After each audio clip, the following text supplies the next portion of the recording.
Bonjour. Notre entretien de ce jour reçoit pour vous un jeune homme politique du Cameroun. Je suis tenté même de dire le Benjamin des politiciens au Cameroun. Il s'appelle Serge Espoir Matomba.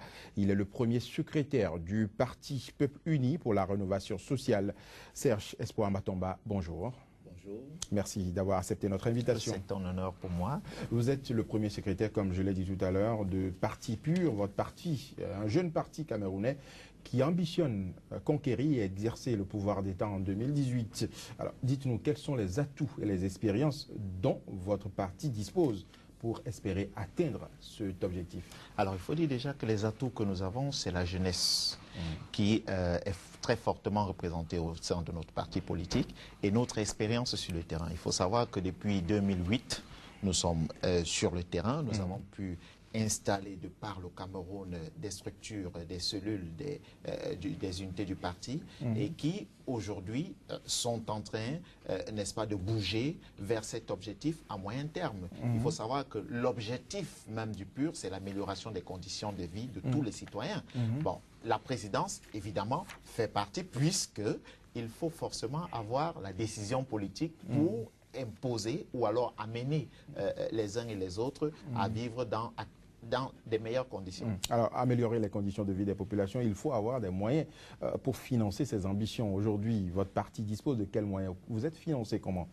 Alors, il faut savoir que nous avons d'abord essayé de comprendre ce que c'est que les difficultés que les partis peuvent avoir sur le terrain au niveau du Cameroun. Et au Cameroun, la loi des finances des partis politiques n'autorise pas les partis à bénéficier des dons ou des legs. Oui, nous sommes en Afrique, justement, et on sait comment les partis sont financés. Les contributions des membres sont, entre parenthèses, la clé des financements des partis. Vous voulez nous dire que c'est seulement vos membres qui financent votre fonctionnement? Nous avons des membres et des sympathisants, évidemment, qui soutiennent les activités du parti. Il faut savoir que c'est suffisant? Ce n'est pas suffisant, ce n'est pas du tout suffisant, mais nous faisons l'effort, n'est-ce pas, pour essayer d'avoir beaucoup plus de soutien, évidemment au niveau national, pour que nous puissions atteindre nos objectifs. En quoi faisant par exemple? Parce qu'on sait que vous n'avez jamais été ministre, vous n'êtes pas un héritier d'un richissime homme d'affaires camerounais. Alors, parti politique, cela a un coût en Afrique. Là, ce serait déjà une grosse bêtise de penser que parce qu'on on occupe un poste ministériel, on doit forcément avoir les moyens de financer un parti. Et c'est un problème parce qu'en Afrique aujourd'hui, ou au Cameroun particulièrement, malheureusement, les hommes les plus nantis, les hommes les plus riches sont les fonctionnaires. Alors, je voudrais justement rebondir sur ce que vous venez de dire. Votre parti ambitionne conquérir le pouvoir en 2018, mais aujourd'hui, vous n'avez qu'un seul conseiller communal. Vous-même, comment est-ce que vous pouvez conquérir un pouvoir alors que vous êtes incapable d'avoir un seul député dans tout Cameroun? Comment vous voulez conquérir? Alors, il faut savoir une chose, c'est que le PUR n'a que participé à une seule élection depuis sa création. Oui, c'est suffisant. Vous voulez participer à combien? Nous avons participé à une seule élection et des listes que nous avons présentées, une seule a été retenue. Donc, il faut comprendre que ce n'est pas un problème au sein du parti si une seule liste a été retenue, ça veut dire que vous avez un problème d'incapacité. Ce n'est pas un problème au sein du parti qui fait en sorte qu'on ait eu un seul élu. Qu'est-ce qui s'est passé alors? C'est un problème du système. Mais nous nous sommes dit, il ne sert à rien de se lancer dans tout ce que nous pouvons bien appeler casse. Nous avons une certaine maturité, bien qu'étant jeune, de gérer les choses en douceur et amener les gens passivement à arriver. Donc, sans un seul député, vous pensez pouvoir conquérir le pouvoir en 2018? Écoutez, les partis politiques au Cameroun aujourd'hui qui ont les députés, qui ne servent pratiquement à rien parce que ces députés, j'ai l'habitude de dire que nous avons une caisse de résonance au lieu d'une caisse de pensée au niveau de l'Assemblée. Les projets arrivent à midi et sont votés tout de suite à 14 h. Vous avez des projets de pratiquement 102 pages où les députés ne se permettent pas de lire. Non, ce n'est pas ce que nous voulons. Nous voulons une société où on prend le temps de servir le peuple. Vous voulez changer les choses. Alors, il faut comprendre que le travail que nous avons préalablement fait est un danger pour plusieurs. C'est pour cette raison que quand on va à une élection, comme la seule dont nous avons participé en 2013, évidemment, il est tout de suite prévisible que si on laisse nos listes passer, il y aura problème. Et là, encore, nous avons une liste, mais alors, nous avons fait ce que nous avons pu faire. Nous avons eu un élu. Malheureusement, ce n'est pas le résultat escompté. Ce n'est pas le résultat réelles, selon vous? Pas selon nous, selon les PV, n'est-ce pas, Vous savez, l'opposition en Afrique a toujours contesté les élections. Non, nous ne le faisons pas, nous ne le faisons pas par plaisir. Ce qui est sûr et certain, c'est que dans la circonscription où nous avons été représentés, si vous menez une enquête dans ces lieux, ils vous diront: nous ne comprenons pas comment ce parti a perdu les élections. C'est pour dire que massivement, les gens se sont mobilisés pour la cause du PUR, mais malheureusement, le résultat était autre. Toutefois, nous n'avons pas baissé les mains. Nous ne baissons pas les bras. Nous croyons en une chose: nous aurons dans les prochains jours un scrutin transparent et évidemment, il est clair que nous prendrons le pouvoir. Serge Espoir Matomba, nous allons évoluer dans cet entretien. En juillet 2014, vous aviez initié une grève de la faim pour protester contre la vie chère au Cameroun. Est-ce que votre initiative a concrètement changé quelque chose dans votre pays? Disons qu'elle a commencé à faire son chemin.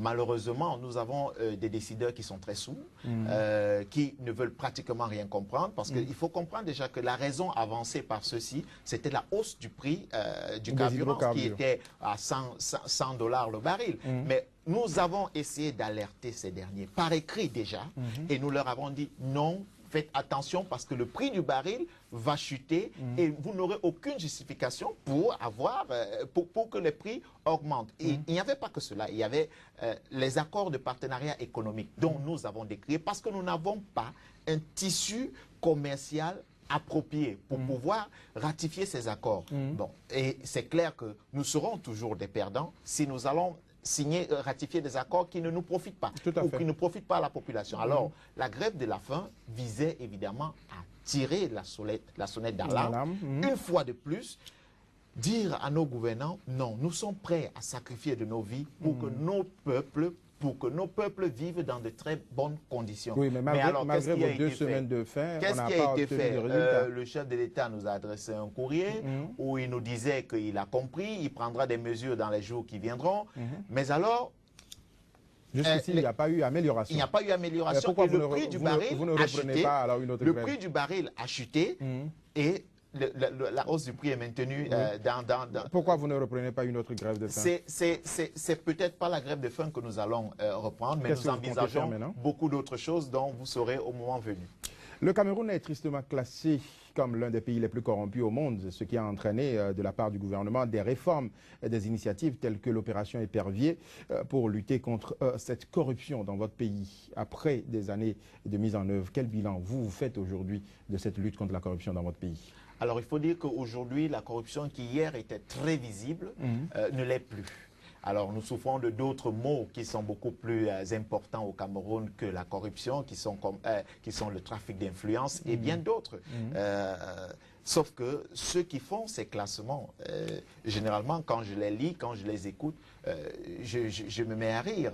Pourquoi vous riez? Je trouve ça amusant. Parce que vous pensez que ces classements ne sont pas sérieux? Je pense que ces personnes qui payent nos dirigeants africains dans tous les pays confondus des centaines de millions pour obtenir des marchés et qui généralement vont établir ces classements ou influencent ces classements, ne font pas, ne disent pas en réalité ce qu'ils veulent.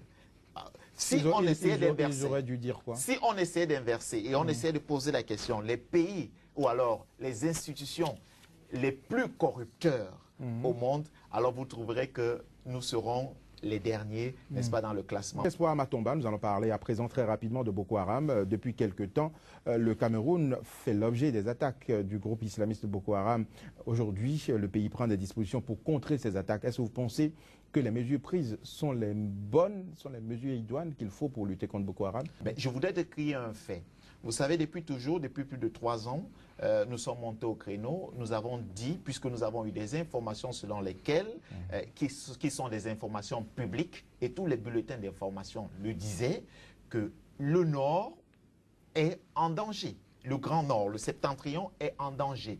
Des choses se préparent. Sauf que nos gouvernants, qui généralement ne sont plus à jour, c'est-à-dire le logiciel avec lequel ils fonctionnent n'est plus un logiciel adapté au contexte ou au jour d'aujourd'hui, fait en sorte qu'ils ont fermé les oreilles et n'ont pas voulu comprendre que ceux qui sont recrutés aujourd'hui, qui sont transformés en bombes humaines, sont ceux-là qui ne sont pas allés dans des écoles. Parce que quand vous arrivez dans cette zone-là, vous comprenez comment facilement on parvient à enrôler les enfants. Donc pour vous, c'est un problème de pauvreté, en fait. C'est un problème économique d'abord qu'il faut résoudre. C'est un problème d'éducation. Donc il ne sert à rien de mobiliser des armes pour demander de soutien, envoyer des forces militaires affronter Boko Haram. Il faut comprendre le problème à la base. Quand on comprend le problème, on apporte les solutions. C'est pas pour rien que ce genre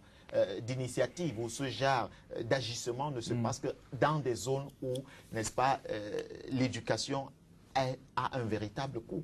Nous allons boucler cet entretien, mais très rapidement, l'actualité au Cameroun, c'est également l'incendie des locaux de Camerco à Yaoundé. Les passagers ont très frustrés, ils étaient très frustrés, ils ont décidé d'incendier les locaux de Camerco, la compagnie d'aviation du Cameroun. Quelle appréciation faites-vous de cet incident? Alors, je trouve cela déjà triste, parce que les acquis, et c'est pour cette raison qu'au PUR, nous avons choisi la définition peuple uni pour la rénovation sociale. Parce que nous disons, nous allons rénover. Nous n'allons pas détruire ce qui existe. Nous devons considérer ce qui est déjà un acquis. Vous savez, quand on se lance dans la destruction des biens publics ou privés, c'est un problème. Et je condamne personnellement fermement cette attitude de destruction. Et ça, c'est une des choses. Mais alors, je condamne l'attitude, n'est-ce pas, des autorités qui nous ont donné une compagnie en réalité qui est un gouffre financier. Parce qu'il faut comprendre qu'une compagnie comme Cameco qui a 3 avions pour 700 employés, c'est un problème. Une compagnie pour laquelle on a lancé, entre parenthèses, des emprunts obligataires pour gérer certains problèmes et on a détourné cet argent des emprunts obligataires pour aller injecter dans cette compagnie et tous les mois, la compagnie est approvisionnée en liquide, mais la compagnie est chaque fois endettée, ça ne va pas, les vols sont annulés. Donc il faut simplement la fermer. Il faut la fermer, cette compagnie est à repenser complètement, il faut la fermer et puis revoir si nous avons donc les conséquences de chômage, les 700 employés, alors qu'est-ce qu'on va faire d'eux? S'il faut penser d'abord aux 700 employés et pénaliser, n'est-ce pas, les millions de personnes, ou alors l'image même du Cameroun, c'est un problème. Donc je pense que les 700 employés, avant, ils servaient à quelque chose, ils serviront toujours à quelque chose. Il y a toujours des moyens alternatifs. On ne se lance pas dans la fermeture tout simplement. On peut trouver des moyens pour encadrer les 700 employés de Cameco, au lieu que ces 700 employés aujourd'hui subissent ce qu'ils sont en train de subir. Parce que non seulement c'est une honte pour la République, mais c'est un problème pour l'image de ces derniers. Serge Espoir Matomba, je vous remercie.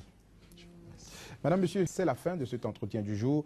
Nous avions reçu pour vous Serge Espoir Matomba. Il est le premier secrétaire du parti Peuple Uni pour la rénovation sociale au Cameroun. Merci de nous avoir suivis.